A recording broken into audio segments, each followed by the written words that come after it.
a certain kind of silence. This motion picture seems to have a theme, a plot, that at times appears quite impossible, implausible, at the very least. You think in this day and age, a certain kind of silence there and a certain kind of turmoil.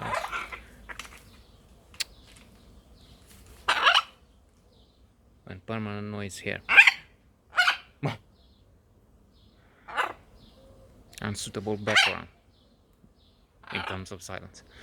So one may be tempted to think, well, I don't buy this.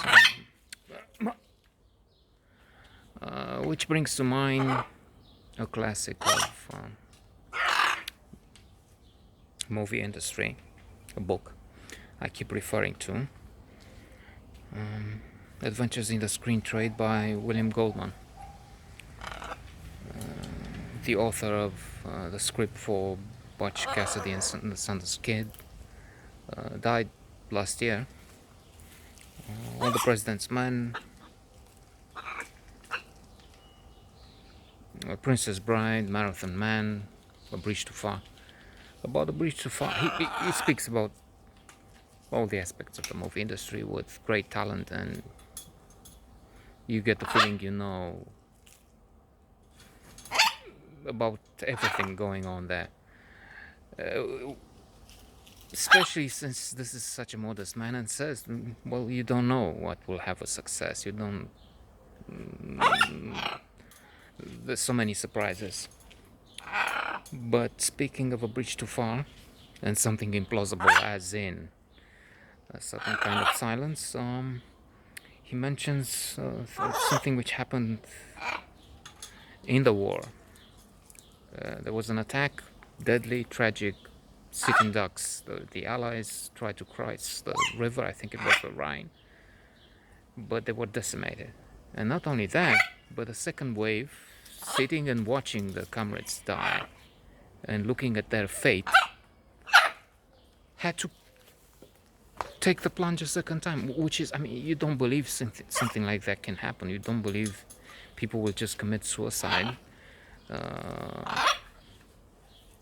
without wanting to.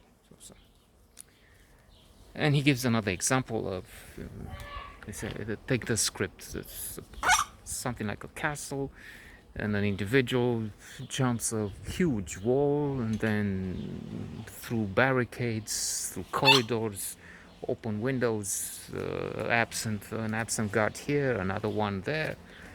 He walks into the bedroom of the woman he's targeting. And he said, well, not in these words, he's the talented one, I'm just trying to tell you what I remember. Halfway into this, the audience will stand up and walk out of this movie because they don't, I mean, this is not, I don't believe this. This is what happened. Some guy walked into the bedroom of the Queen because a window was open, then the guard was not there, and then saw a series of coincidences. These things happen in life, and they're so unbelievable. You don't. He had a problem at the Bridge Too Far to put those scenes in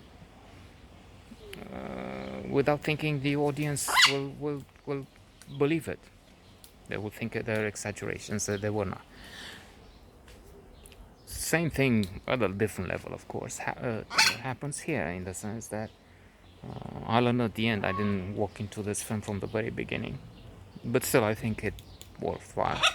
I learned at the end that there's this sect, I don't know the name and it's not relevant, which does exist.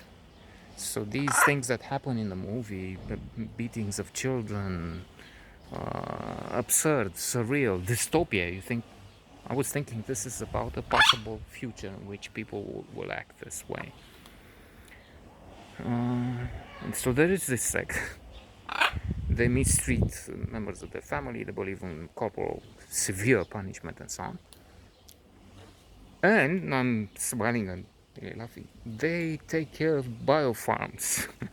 So we think we're saving the planet, we're ethical, moral, and so on.